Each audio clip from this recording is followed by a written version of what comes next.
The Raven and the Starfruit Tree, retold by Tran Van Dien and Winnabelle Gritter, illustrated by John Schoenherr.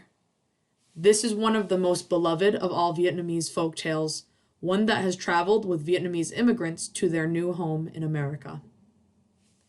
Once upon a time, there was a very rich man who lived in a village. When he died, he left his two sons a huge fortune. But the two brothers were entirely different. The elder was greedy, but the younger was very kind. The elder claimed all the fortune and left his younger brother with only a star fruit tree, a cây ke. The younger brother took good care of his cây ke.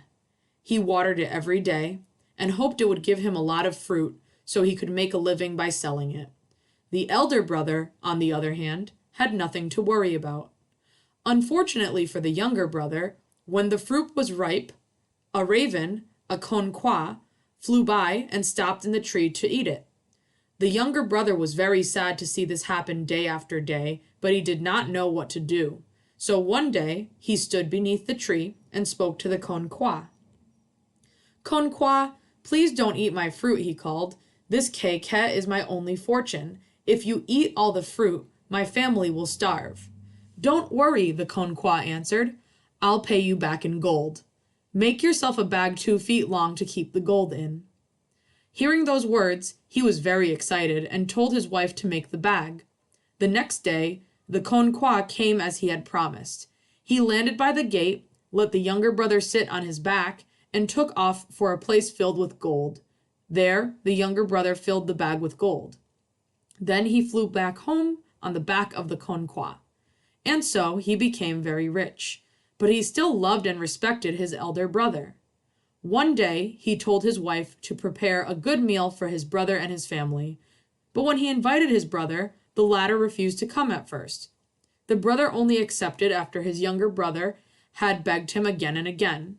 When the elder brother arrived at the house, he was surprised to see it all changed. It was no longer the poor house that he had seen before.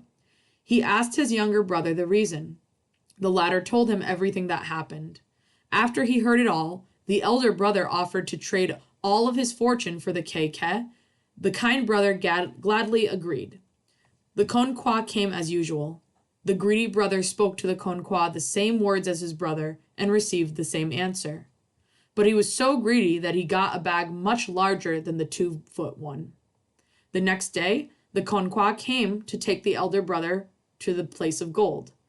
After he had filled the bag, he filled all his pockets too before he climbed onto the back of the con qua to go home.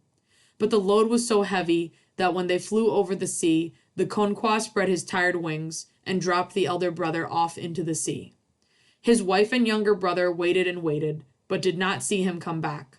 So they decided to ask the con qua, and from him they learned the truth.